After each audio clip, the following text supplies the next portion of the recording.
Hello guys, welcome back to my channel start with art. So I hope आप लोग जो है exam की प्रिपरेशन कर रहे होंगे एज यूजुअल, जो मैं आपसे पूछती हूँ। एंड आज की जो मैंने वीडियो बनाई है वो मैंने बनाई है आर्किटेक्चर इन मिडिवल इंडिया। सो आज हम जो है आर्किटेक्चर जो है स्टार्ट करने वाले हैं मिडिवल इंडिया का। एंशियंट का मैंने पूरा कंप्लीट करा दिया है, जितना भी आपके सिलेबस से रिलेटेड जो भी सफिशिएंट मटेरियल था वो मैंने आपको ऑलरेडी प्रोवाइड करा चुकी हूँ। आज हम स्टार्ट करने वाले हैं मिडिवल इंडिया। ये काफ़ी इंटरेस्टिंग है इसमें, क्योंकि आपको आर्किटेक्चर पता चलेगा एक्चुअली दिल्ली सल्तनत के टाइम का। एंड इसके अलावा फिर हम आगे मुगल के टाइम का आर्किटेक्चर वगैरह देखेंगे।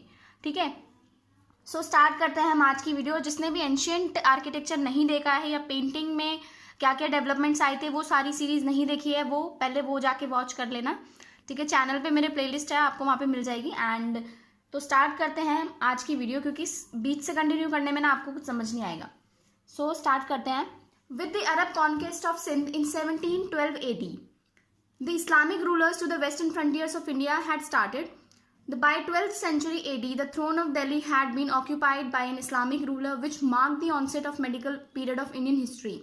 So क्या हुआ था कि एक्चुअली जैसे कि आपने देखा ही होगा कि जैसे एंशियंट टाइम जो चल रहा था उसके अलावा अब जो है दिल्ली में जो है रूलर्स आने लगे थे, मतलब थ्रोन पे गद्दी पे कब्जा करने के लिए आने लगे थे इस्लामिक रूलर्स, जैसे गजनी गोरी ये सब आए थे। तो क्या हुआ था कि अब एंशियंट से मेडिवल में एक तरह से ट्रांसफॉर्मेशन आ रहा था।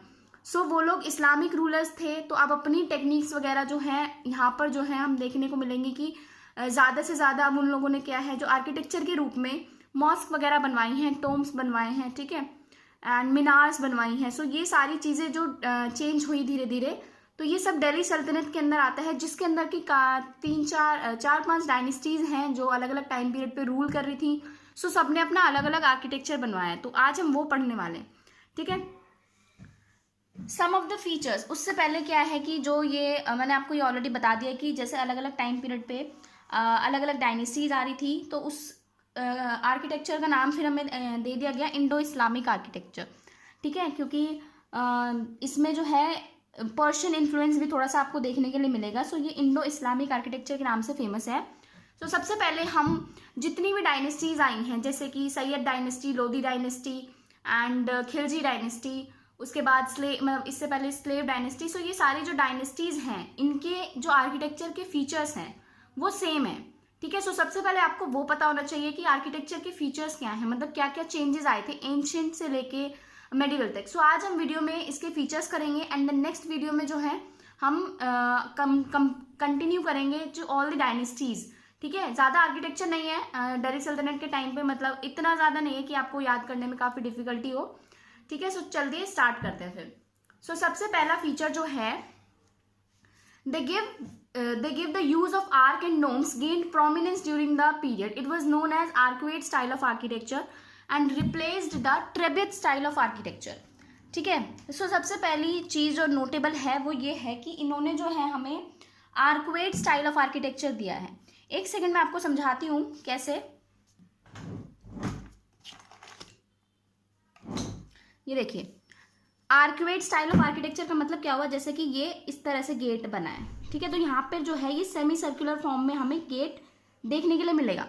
तो ये जो आर्कुएट, ये जो है ये आर्क, यानी कि यहाँ पर इस तरह से ये जॉइंट्स होते हैं, मतलब ब्रिक्स वगैरह लगा के इनको जॉइन किया जाता है, पूरा का पूरा सेमी सर्कुलर आर्क बनाया जाता है। सो ये है आर्कुएट स्टाइल ऑफ आर्किटेक्चर। ठीक है, एंड जो ये ट्रेबेट स्टाइल ऑफ आर्किटेक्चर है जो कि एंशियंट इंडिया में फॉलो होता था, जैसे कि ज़्यादातर टेम्पल्स वगैरह में हमने देखा है ना, इस तरह से टेम्पल्स को इस तरह से बनाया जाता है।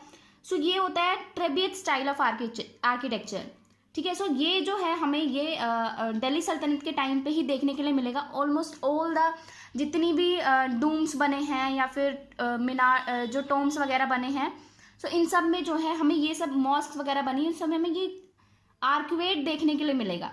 ठीक है, सो सबसे पहला फीचर जो चेंज आया था वो यही था कि ये ट्रेबियट स्टाइल से चेंज होके आर्क में कन्वर्ट हो गया था।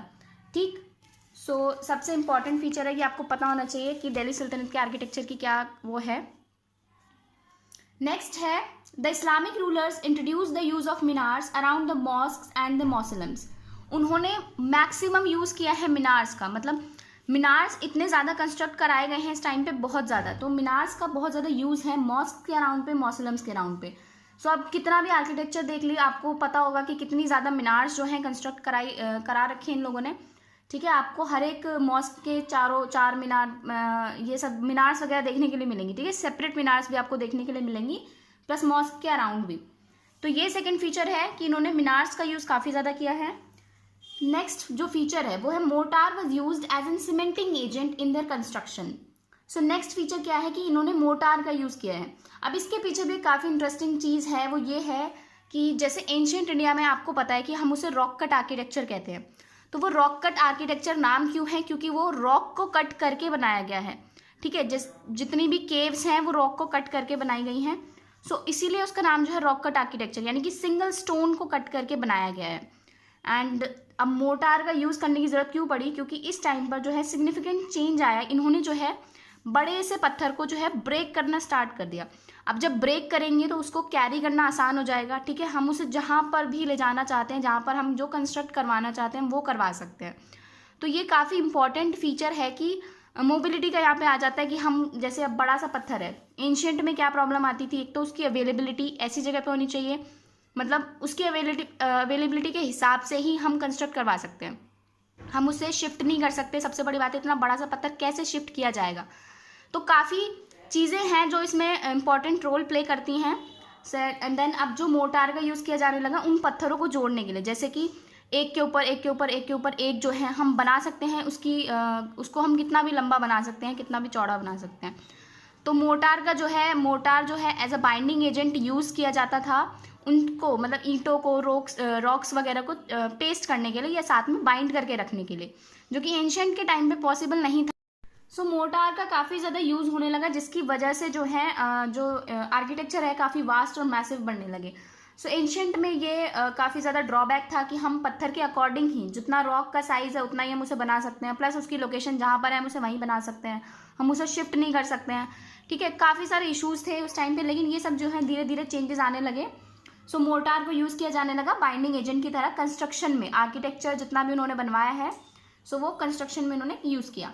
नेक्स्ट फीचर है the Indo Islamic architecture avoided the use of human and animal figures. So इसके पीछे भी एक रीज़न है, वो रीज़न ये है कि इन्होंने ह्यूमन और एनिमल फिगर्स को अवॉइड किया है। यानी कि जो इस्लामिक रूलर्स होते हैं, आपको पता होगा कि आइडल वर्शिप में बिलीव नहीं रखते हैं, ठीक है। ये आइडल वर्शिप में बिलीव नहीं रखते हैं, इसीलिए यहाँ पर जो है हमें ह्यूमन और एनिमल फॉर्म्स देखने के लिए नहीं मिलते हैं। मतलब जैसे आपने देखा होगा एंशिएंट में मंदिरों में, बुद्धिस्ट जैन रिलीजन में भी देखा होगा कि आपने मतलब बुद्धा को एज अ ह्यूमन फॉर्म पेश किया गया है। And even in Indian culture में तो सारे ही आइडल वर्शिप है, तो वहाँ पर हमें द्वारपालाज, यक्ष यक्षिणीज, ये सब चीज़ें हमें देखने के लिए मिलती हैं, ठीक है। सो हमें यहाँ पर जो है आर्किटेक्चर में ह्यूमन और एनिमल फिगर्स देखने के लिए नहीं मिलते हैं। नेक्स्ट पॉइंट है, while the Hindu architecture had become the congested, the Indo-Islamic architecture introduced spaciousness, massiveness and breadth to it. तो जैसे कि पत्थर की एक अपनी लिमिटेशन होती है, सो उसकी वजह से जो आर्किटेक्चर है थोड़ा सा कंजेस्टेड बनाया गया। जैसे कि आपने केव्स वगैरह देखी होंगी, तो केव्स में जो है, केव्स कैसी होती हैं यूजुअली, काफ़ी ज़्यादा कंजेस्टेड होती है ना। सो लेकिन जब हम पत्थर को अलग अलग करके यूज़ कर रहे हैं, उसको हम कहीं पे भी पेस्ट कर सकते हैं, तो हमारे पास एक काफ़ी ज़्यादा अच्छा वो आ जाता है एडवांटेज कि हम उसमें स्पेशियसनेस, कितनी स्पेशियस हमें उसे बनाना है हम वो बना सकते हैं, मैसिवनेस हमें उसे कितना बड़ा बनाना है हम वो भी बना सकते हैं, प्लस हम उसे चौड़ाई दे सकते हैं, अपनी मर्जी से लंबाई दे सकते हैं, ठीक है। नेक्स्ट पॉइंट है, while the previous structures used sculptures as a means of decoration, the Indo-Islamic architecture used calligraphy as a means of decoration. सो जैसे कि पुराने स्ट्रक्चर्स में आपने देखा होगा, एंशिएंट स्ट्रक्चर्स में जो है स्कल्पचर्स को यूज़ किया गया है डेकोरेशन के तरीके से। मतलब जैसे तोरन्स वगैरह हो गए, तो उसमें स्कल्पचर्स बना के उसको डेकोरेट कर दिया, बाहर गेट पे द्वारपालास को खड़ा कर दिया, तो इस तरह के स्कल्पचर्स का यूज़ किया गया है डेकोरेशन के लिए। लेकिन इंडो इस्लामिक आर्किटेक्चर में जो है कैलीग्राफी को यूज़ किया गया है डेकोरेशन के लिए। उस पर जो है इंस्क्रिप्शंस वगैरह जो भी लिखवाने होते थे वो कैलीग्राफी के फॉर्म में लिखवाए गए हैं, पूरे के पूरे मॉस्क पे, मीनार्स पे, ठीक है। काफ़ी ज़्यादा आप देखोगे कुतुब मीनार को इवन आप देखोगे तो उस पर कितना ज़्यादा कैलीग्राफी वर्क है। सो वो as a means of decoration use किया गया था, ठीक है। नेक्स्ट जो फीचर है वो है arabesque method was also used for decoration. Arabesque meaned the use of geometrical vegetal ornamentation and was characterized by a continuous stem which split regularly. So ये डिज़ाइन के बारे में बता रखा है कि उन्होंने जो नेक्स्ट चीज़ यूज़ की है डेकोरेशन के लिए वो यूज़ की है आर्बेस्क्यू मेथड. इसका नाम आपने याद रखना है, आर्बेस्क्यू मेथड. ये कैसा डिज़ाइन होता है, जैसे कि मैं थोड़ा सा बताती हूँ आपको कि इस तरह से जो ये आपने मेहंदी के डिज़ाइन देखे होते हैं ना, इस तरह से कि इसमें से एक और स्टेम जा रही है, या तो वो दूर जा रही है या फिर उसी के पास आ रही है. सो इस तरह के जो डिज़ाइंस होते हैं ये होता है आर्बेस्क्यू मेथड. ये डेकोरेशन के लिए उन्होंने काफ़ी ज़्यादा यूज़ किया है. नेक्स्ट क्वेश्चन है, द बिल्डिंग्स हैड इंट्रिकेट जाली works which signifies the importance of light in Islamic religion. आप लोग सर्च करना कि जाली वर्क क्या होता है, ठीक है. एक बार जाली वर्क देखना, आपको अच्छा लगेगा. जैसे कि ये जाली वर्क का इन्होंने काफ़ी ज़्यादा यूज़ किया है. इससे प्राइवेसी कंसर्न के वे में भी यूज़ किया गया. जैसे कि जाली क्या होती है कि लगवा दिया जाली, खिड़कियों की जगह जाली लगवाई, तो वहाँ पर जो है बाहर से जो अंदर देख रहा है उसको कुछ नहीं दिखता, लेकिन अंदर से हम लोग सब कुछ बाहर का देख सकते हैं. सो वो इस तरह से डिज़ाइन और कंस्ट्रक्ट की जाती थी कि प्राइवेसी भी बनी रहे, प्लस जो है हमें लेडीज़ को, जैसे वेमेन को बाहर जाने की परमिशन नहीं होती है, उस टाइम पे भी नहीं होती होगी मे बी. सो उनकी इस चीज़ को ध्यान रखते हुए जो है अंदर से वो ताकि बाहर का सब कुछ देख सके, सो वो उसको इम्पोर्टेंस देते हुए जो है ये बनाई गई हैं. नेक्स्ट फीचर है, an important feature of architecture during this period was the use of water in premises of construction in the form of courtyard pools, fountains and small drains. Water was used primarily for three purposes: religious, cooling the premises and decorative purposes. So next feature क्या है कि आपको water bodies काफ़ी ज़्यादा देखने के लिए मिलेंगी इंडो इस्लामिक आर्किटेक्चर में, ठीक है. ये हर चीज़ जो है इन्होंने काफ़ी सारी जितनी भी आर्किटेक्चर बनवाया है उसके आसपास आपको जो है कोर्टयार्ड पूल्स के रूप में या फाउंटेन्स के रूप में, स्मॉल ड्रेन्स के रूप में जो है वाटर का यूज़ देखने के लिए ज़रूर मिलेगा. ये तीन पर्पज़ से जो है वाटर को वहाँ पर मतलब जो है एज अ कंस्ट्रक्ट करवाया जाता था. वहाँ पे जो है वाटर बॉडीज़ कंस्ट्रक्ट करवाई जाती थी. सबसे पहला तो रिलीजियस पर्पज़ की प्योरिटी से जो है बनी रहेगी, ठीक है. जो भी आर्किटेक्चर उन्होंने बनवाया है उसकी प्योरिटी, उसका रिलीजियसनेस. सेकेंड है कूलिंग द प्रेमाइसेस, ताकि जो भी हमारा मॉन्यूमेंट है उसको जो है कूल रखने के लिए उसके आसपास का एरिया जो है कूल रहे. नेक्स्ट है डेकोरेटिव पर्पसेस के लिए. Water itself is a beautiful thing, so उसमें उसको डेकोरेटिव पर्पस के लिए भी उन्होंने जो है यूज़ किया है. वाटर बॉडीज़ को यूज़ किया है कि जैसे ये बीच में बाग्स हो गए या चारों आसपास पानी बह रहा है, तो वो काफ़ी सुंदर लगता है देखने में. सो इस तरीके से जो है इस आर्किटेक्चर में चेंजेस आ रहे थे धीरे धीरे. ये सारी चीज़ें आपको जो है कॉमन मिलेंगी सारी डायनेस्टीज़ के अंदर में, बस थोड़ा बहुत चेंज आपको देखने के लिए मिल सकता है लिटिल बिट, अदरवाइज ये सब चीज़ें आपको जो है कॉमन मिलेंगी. सो ये मैं कॉमन फीचर्स आज पढ़ाए हैं आपको, ठीक है. लास्ट हमारा है देन लास्ट 2 हमारे हैं चारबाग स्टाइल. सो चारबाग स्टाइल के बारे में आपको पता होगा, जैसे कि एक बड़ा सा बाग है, सो उसको जो डिवाइड कर दिया 4 आइडेंटिकल बाग्स के रूप में. सो चार बाग के नाम से ये फेमस है, जो कि हमें काफ़ी ज़्यादा देखने के लिए मिलेगा इंडो इस्लामिक आर्किटेक्चर में, ठीक है. और ये जो आसपास ये रेलिंग्स हैं या जो भी ये स्पेस है, इसमें जो है वाटर बॉडीज़ इन्होंने इंस्टॉल करवा रखी हैं, या फिर सेंटर में कोई फाउंटेन वगैरह इस टाइप से कुछ, ठीक है. सो चारबाग स्टाइल आपको इंडो इस्लामिक आर्किटेक्चर में देखने के लिए मिलेगा. लास्ट कैरेक्टरिस्टिक है, the architecture of these times also use the Peter dura technique for the inlay of precious stones and James into the stone walls.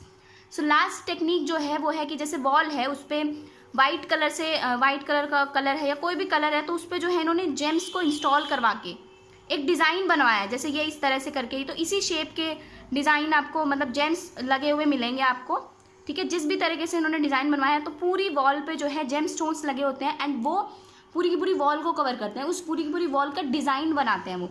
तो सारी में अलग अलग शेप के बने हुए डिज़ाइंस आपको देखने के लिए मिलेंगे. सो आई थिंक आपको ये जो कैरेक्टरिस्टिक्स फीचर्स हैं जो दिल्ली सल्तनत के आर्किटेक्चर के टाइम के आपको समझ आ गए होंगे, काफ़ी सारी नई चीज़ें पता चली होंगी. सो मिलते हैं अब नेक्स्ट वीडियो में. अगर आपको ये वीडियो अच्छी लगी है तो इसको लाइक कर देना, एंड मैं जल्दी ही इसके आगे का पार्ट भी लेके आने वाली हूँ, क्योंकि एग्जाम्स काफ़ी क्लोज आते जा रहे हैं. अपना बेस्ट दे रही हूँ कि मैं जल्दी से जल्दी वीडियोज़ आपके लिए लेकर आती रहूँ, एग्जाम से पहले पॉसिबल हो जाए. एंड अगर आपको ये वीडियो अच्छी लगे तो प्लीज़ लाइक कर देना, एंड मिलते हैं अब हम नेक्स्ट वीडियो में. Take care, bye bye.